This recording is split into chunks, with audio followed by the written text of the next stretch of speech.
Mayonnaise is a simple ingredient with a critical mission in professional kitchens. So why is selecting the right mayonnaise so complex? From extra heavy duty to real super premium, the category terminology causes unnecessary confusion. And the lack of standardization can lead to disappointing results, dissatisfied customers, and costly waste. Visit venturafoods.com/mayo needs to help you find the right mayonnaise for your operation.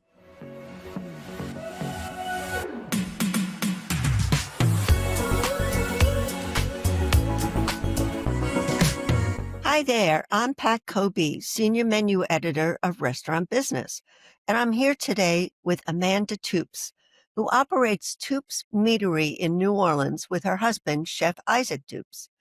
During the pandemic, she started feeding employees and people who needed food for their families, extending the restaurant's family meal to the community at large.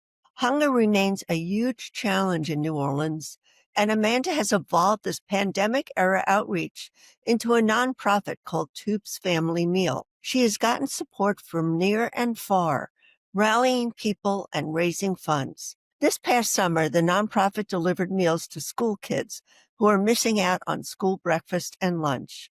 Listen to how Amanda continues to raise funds and support to expand Toups Family Meal and what's in store for the fall, both for this nonprofit and for the restaurant.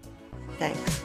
Hi there, I'm Pat Kobe, Senior Menu Editor at Restaurant Business, and I'm here with Amanda Toups of Toups Meatery and Toups Family Meal in New Orleans. Welcome, Amanda. Thanks for having me. Yeah, sure.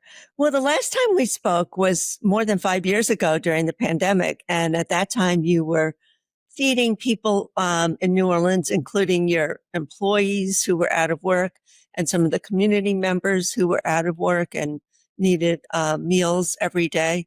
So tell me about that time and how it kind of set the tone for Toups Family Meal. Sure. So it's really important to understand the foundation of Family Meal because it came from a guttural response. So as many of you know who has worked in our industry, Family Meal, and in fact, my staff's eating it right now. Family Meal is the meal we eat together in between lunch and dinner services. So we have full bellies when we start running around for dinner. And so whenever the pandemic hit, we thought, oh, it's going to be over in 2 weeks. We didn't know.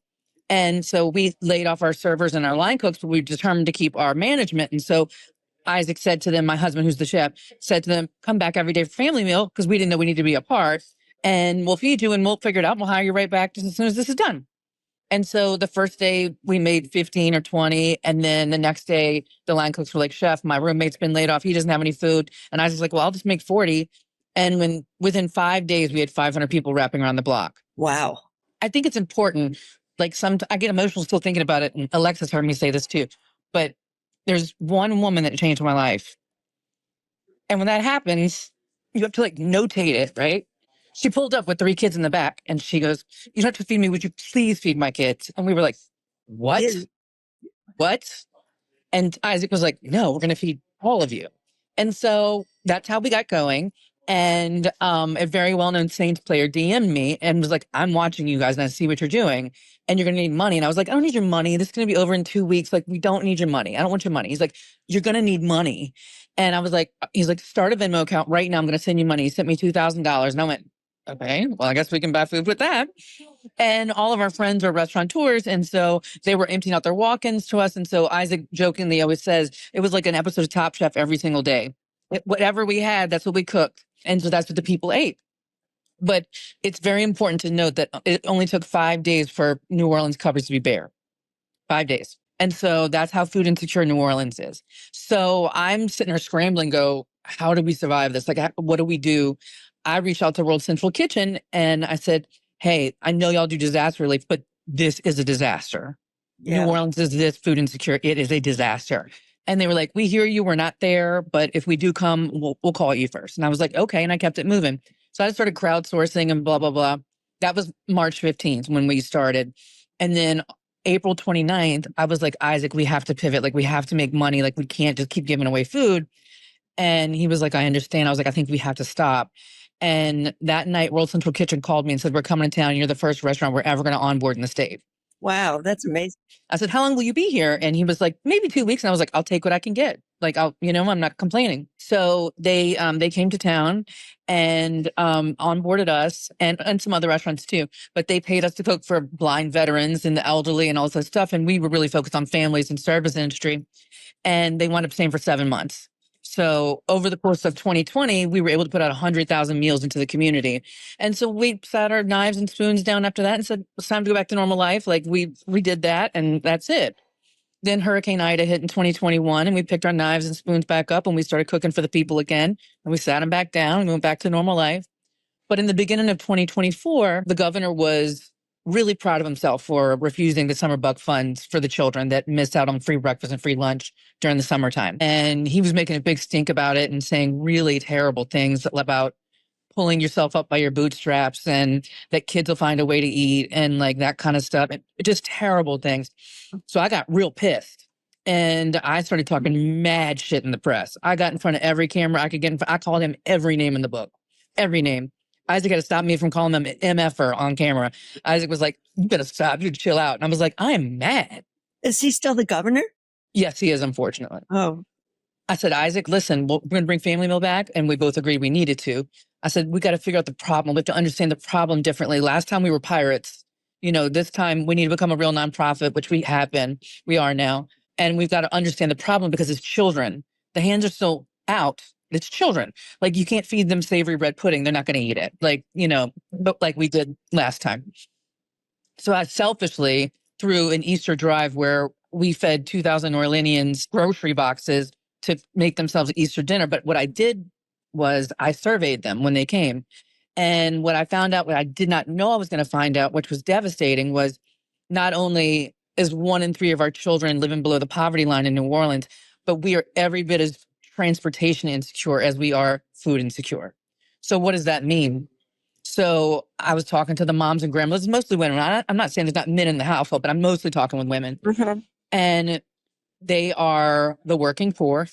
I do not accept the trope that they are welfare queens. They are the working poor. They have 2 and 3 jobs. But think about it. If you have 3 small children and you have to walk 5 blocks to get on a city bus to get across town to me, and maybe I've got food left and maybe I don't, and then you got to carry a big box of food with 3 small children and 5 blocks, you can't do it. It's undoable. Or what I was hearing was I'd have to take the day off from work. Well, that's not helpful. If you're going to take the day off from work, it's not helpful. I'm not being helpful at that point. And so I asked them too, I said, do you need groceries? Do you need hot food, cold food? Like what is it you need that we can help with? And what we found was moms at work, especially during the summertime, and she doesn't want them using the stove. Totally get that. So what we decided to do was we had to deliver the food from our restaurant to their porch. But secondly, we had to make the food, cool it down, put it into microwavable containers so that kids can just pop in the microwave. So that's what we did. So myself and many others shamed the governor enough. He decided to take the money. And I got really angry when I read the legislation because our babies miss 40 meals a month when they're out of school. That's 5 breakfasts and 5 lunches. They were giving them $40, $40 a month for 40 meals. Yeah. There's not even a dollar value menu anymore on McDonald's. It's not. It doesn't exist. No, I mean, you can't even go to the dollar store and buy You can't, right. It's not even dollars at the dollar store. And they were just doing it recently. Yet they want to shame the people on SNAP benefits for buying a soda or crackers or chips. Well, then put a grocery store in their neighborhood, but they're not going to do that. So they don't have a car. So they have to walk to a corner store. And what's available? It's not organic broccoli. That I can assure you. Right. So that's what's available. So last summer, we took on 533 children across 200 families across 45 routes in the city. And we raised a volunteer delivery driver army of 200 people, and we delivered 70,500 meals across the summer. That is so impressive. What? And this Wednesday is our last drop, and we will also meet that 70,500 meal mark again this year.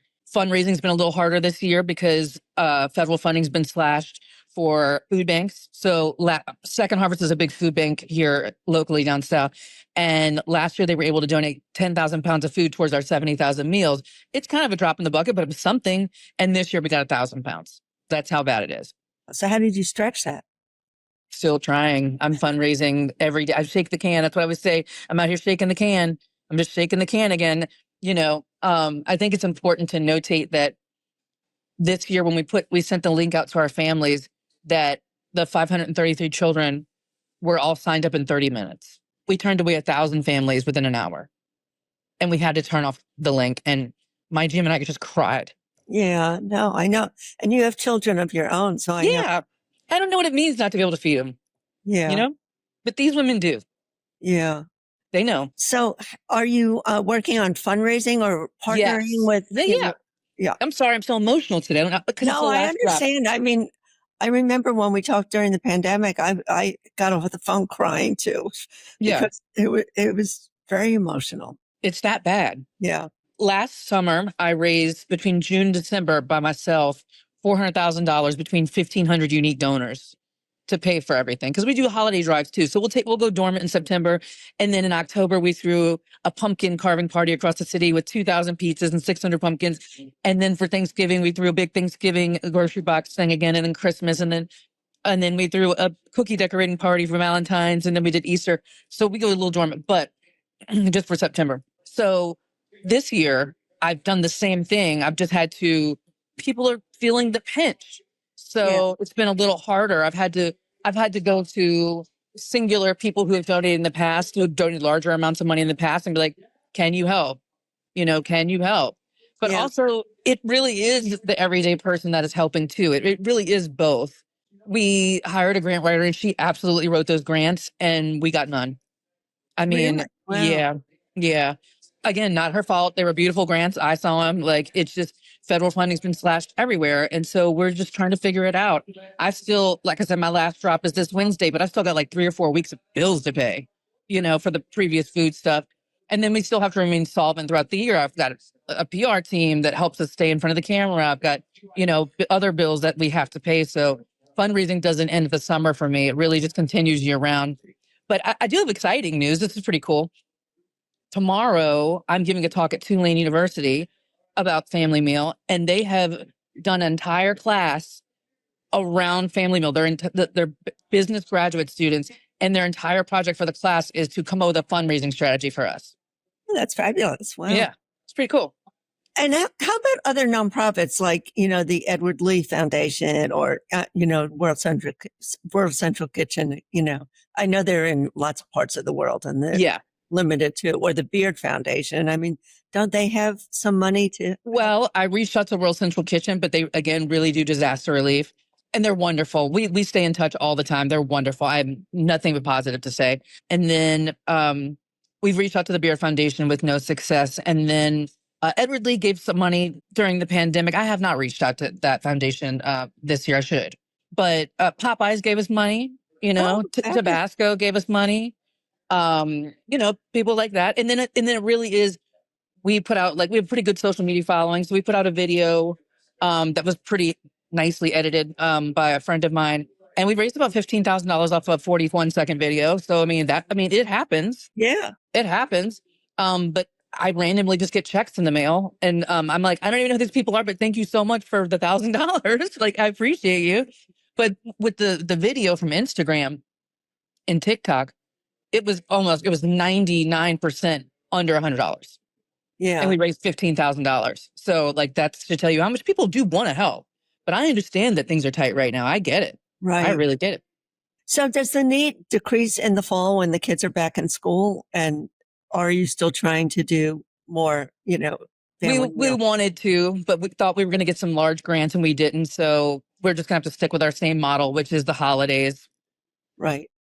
And who puts all the food together? Do you use your employees or volunteers? Yes. I have an incredible executive chef who is a sous chef here of Family Meal. Her name is Shalika Sproul, and she is a logistical genius, like an absolute genius.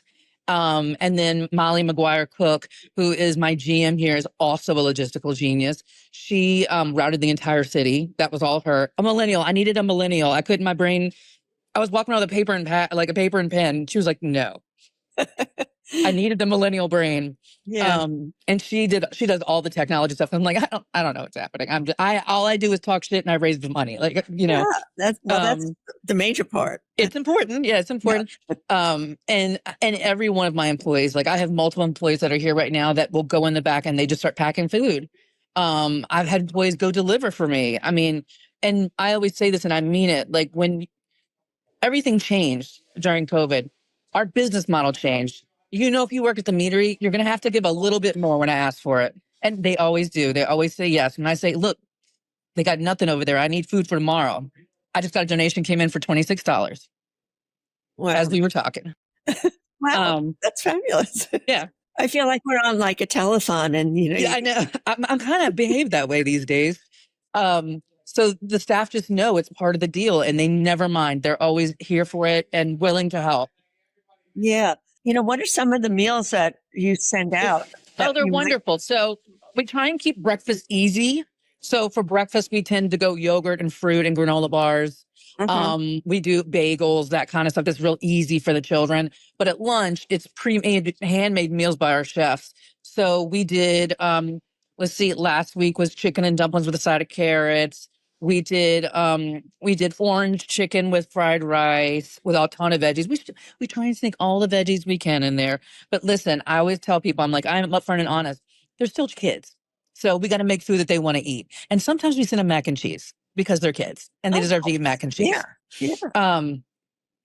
This week or last week, which is really exciting, one of the most famous po' boy shops in the entire country, which is Parkway Po' Boys, is making po' boys for our kids. So they're going to get ham and cheese po' boys for one of their last meals of the summer. And we do all kinds of things. It'll be like, we try and stay away from pork. We definitely stay away from seafood just because it's delivered onto the porch and we just don't, if mom doesn't get home right away, we stay away from that. So, but we've done like spaghetti and meatballs this week with a side of broccoli and like that kind of stuff. So we try and sneak all the veg we can and then we send them the fresh fruit and they're going to eat what they're going to eat, Well, I'm sure the moms, might eat the leftovers too. Of course. Yeah, I hope so. Yeah. So tell me what's happening at Toups Meatery these days. I mean, since we haven't talked in about 5 years, is there anything that's happening new with the menu or Well, sure. There's two problems with the meatery is we are so well known for our menu that Isaac gets really frustrated that he can't really change stuff because people get really upset. So we decided to open another restaurant because I'm an idiot. Oh, so what's the name of the other restaurant?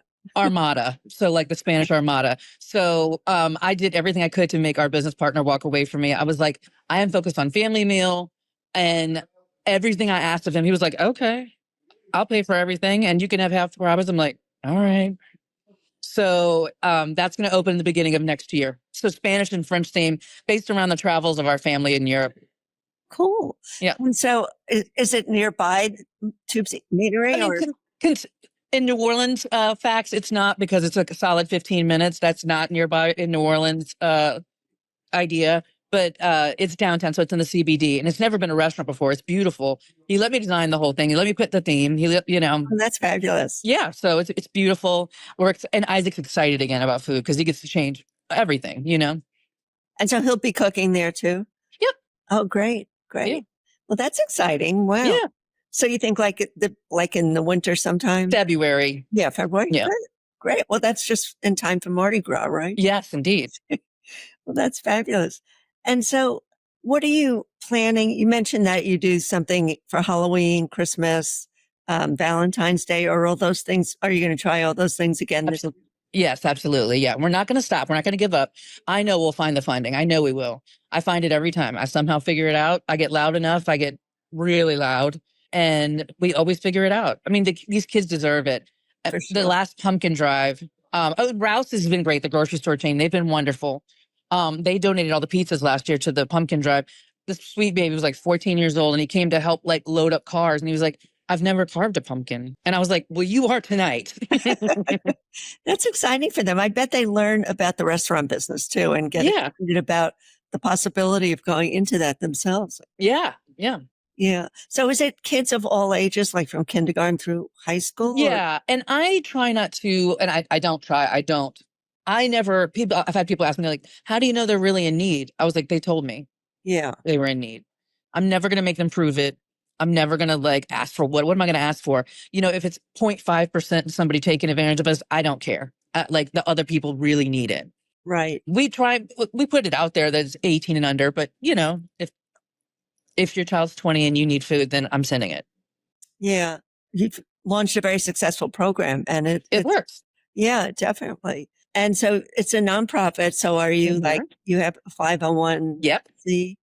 Yep. Absolutely. Anything else you want to add about Toups Meatery or Toups Family Meal? Sure. I mean, I think it's just important that Isaac and I always say this. Our motto before COVID was too dumb to be scared. And and now it's if you see something, do something. Help Mm, your neighbor. that's a great motto. I think more people have to do that for sure. Yeah. Well, and I'll tell you, the delivery drivers, they get me emotional too. We all cry out there almost every time. One of them got really emotional. He was delivering to his neighbor. He's like, I didn't know they needed help. You Yeah. know, It's such, you never know what's happening in someone's house. And there was one this summer. One of my friends is a delivery driver, and she goes, Amanda, I'm very uncomfortable. I'm delivering to a mansion behind a gate. And I said, Diana, we don't know what's happening in this house. Like, we don't know. yeah. And she goes, I'm uncomfortable though. Like, I feel like, she's like, I saw and talked to the guy. But she went back a second time to deliver, and she goes, it's the live-in maid's granddaughter. Oh, I was like, you can't afford to pay your maid enough that she lives with you to feed her grandkid. But I was like, I'm not saying anything. We're going to send the yeah. food. And we do. Or you would think that the people who own the house would give her enough, like That's a meal. exactly what I'm Really, I saying. mean, that's incredible. Well, what an inspiring story. Yeah. I hope that, you continue to get lots of funds and lots of volunteer work, Well, thank you for letting me speak about family meal. It Sure. really is my life's work. No, it's very inspirational and you're very passionate about it. And I really Thank you. enjoyed hearing about it. Mayonnaise is a simple ingredient with a critical mission in professional kitchens. So why is selecting the right mayonnaise so complex? From extra heavy duty to real super premium, the category terminology causes unnecessary confusion.